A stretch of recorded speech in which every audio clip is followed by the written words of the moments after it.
Nuwun para pamirsa pandemen waosan cariyos basa Jawi ingkang wonten tlatah pundi kemawon. Pepanggihan malih dening kula Hadi Pamungkas ing cariyos basa Jawi. Purwakaning atur pambuka kula mugi panjenengan sedaya tansah pinayungan karahayon saking Gusti Kang Maha Kuwaos. Ing kalodhangan menika kula badhe ngaturaken cariyos cekak seratanipun Pawit Mulyadi kanthi ira-irahan mobil dinas biru tua. Kados pundi lampahipun cariyos sumangga dipun pidhangetaken. Kabar angin ngenani rotasi jabatan santer keprungu ing laladan sekretariat Pemda. Kabare jabatan kabid aset daerah pepak karo fasilitas mobil dinas wis dicepakake. Sugeng enjang Pak Kabid, nuwun sewu, pundi kontakipun? Mobil badhe dalem parkiraken. Pangecene sawijining koncoku. Ajar nyopir. Teladune kanca liyane kang ndadekake padha gregeran. Aku mung bisa mesem kecut.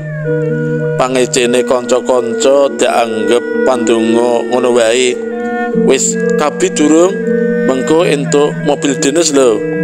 Pocapan kaya mangkono mesti metu saka tutuke nak dulurku saben-saben ketemu aku. Pancen ora mungkir yen mobil dinas iku dadi pangarep-arepku uga. Nanging upama kabeh mau maujud, sejatine aku durung siap nampa. Kejaba durung bisa nyupir mobil dinas, ora bakal bisa digawa mulih amarga rada papat, pancen durung bisa liwat dalan sangarepe omahku. Undangan pelantikan wis sumebar. Alhamdulillah aku dadi salah sijine wong kang nampa undangan mau. Tanganku geter nalika nampa undangan soklat iku. Nyawang tanganku nggawa undangan, kanca-kanca padha nyerbu nyalami aku. Pak, aja lali syukuran lho. Aloke kanca padha dene kasubit kang durung ketiban daru. Iya, nanging ndelok sik ing ngendi aku ditempatake yen mathuk nembe syukuran.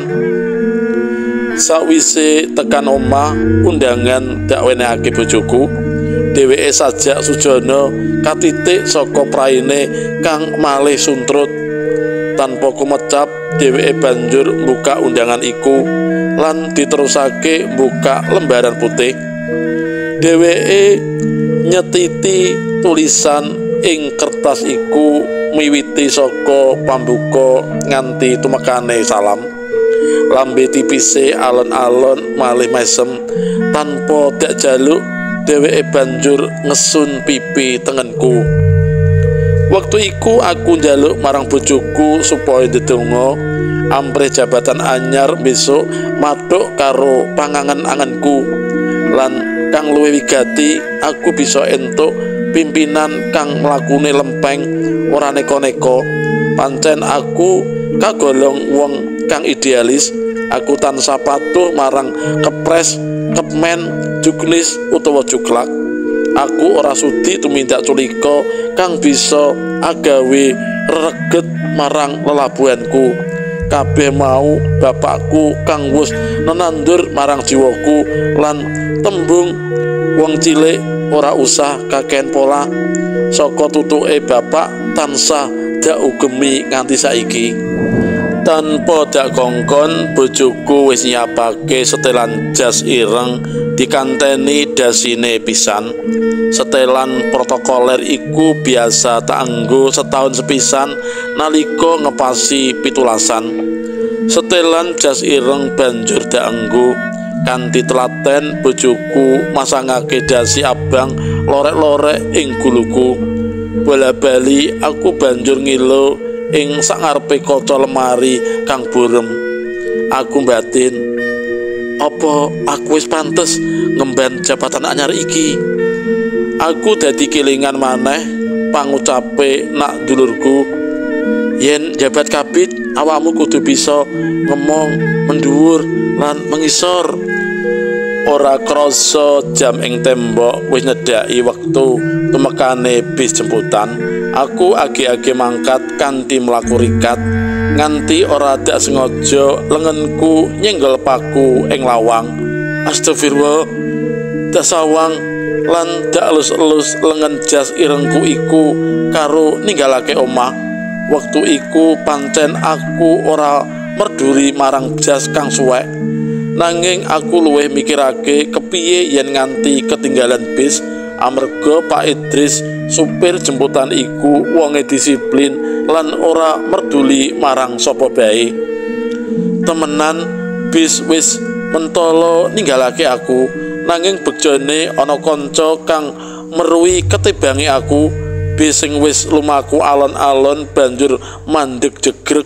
Aku banjur ngrikatake laku tanpa mikirake pating sliwere kendaraan. Tumekane sak ngarepe lawang bis, agi-agi aku melumpat ngono bae. Lega temenan atiku nalika iku. Durung dak tata ambekanku, dumadakan kanca-kanca nunggal bis wis padha ngulungake tangan nyalami. Kanthi kepeksa aku mbales panyalame nganti tumekane nyilehake bokong ing lungguhan paling mburi. Sakwise mapan aku kelingan maneh marang lengenku, dak elus-elus maneh lengen jas kang suwek iku. Lumakune bis gremet kaya lakune temanten, kabeh mau amarga dalane lagi didandani. Bareng sauntara wektu bis lagi bisa uwal saka alangan iku, Pak Idris banjur nyoba mbalapake bise amprih penumpange ora telat anggone apel. Nanging ora kenyono-nyono dumadakan keprungu swara jumedhor saka ngisor bis, bane mledos. Ora sronto sakwise bis minggir, aku agi-agi mudhun. Aku banjur tolah-toleh ngiwanengen, jan babar blas wis ora ana wong seragaman keki kang pating sliwer. Nalika pikiranku ora karon-karuan, dumadakan ana mobil silver mandeg sak ngarepku. Wah, blaik, jebul Bu Yanti kang merduli marang aku. Ora merga aku pilih sih nunutan, nanging Bu Yanti iku nembe bae bisa nyetir jare. Apa maneh dik wingi dheweke nembe bae nabrak gerobak sampah barang. Amarga ora ana pilihan liya, pungkasane bebudene Bu Yanti dak trima. Wes ora apa-apa, senajan mlakune mobil kaya bekecot, mengko raya tekan gon. Sadalan-dalan Bu Yanti ngwatirake swara mesin mobile. Pungkasane dheweke banjur ngendhekake mobile, mudhun lan nyoba buka kap mesine. Kaya-kaya dheweke ngerti babagan mesin. Sawetara wektu Bu Yanti banjur munggah mobil maneh lan nerusake laku. Alhamdulillah, pangucapku nalika tumekane ngarep kantor. Sawise apel esuk, aku sak kanca kang padha ngantongi undangan agi-agi tumuju aula. Ing kono kanca-kanca padha ngobrol ngalor ngidul karo guyu lata-lata. Nanging aku mung bisa mesam-mesem karo nyekel lengen jas. Sauntara wektu pelantikan diwiwiti. Sawise ngliwati acara protokoler kang mbosenake, nembe diwacakake penempatan jabatan anyar. Kabeh mau ndadekake jantungku tambah deg-degan. Aku ngarep-arep supaya dongaku lan dongane bojoku bisa kabul. Nalika jantungku tambah santer anggone muni, dumadakan jeneng lan jabatan anyarku disebutake. Pranyata kabar mau bener, aku entuk jabatan Kabid Aset Daerah. Tanpa entuk apa-apa, swara keplok keprungu gembrengeng ing aula iku. Rong dina candhake aku wis serah terima jabatan karo mantane.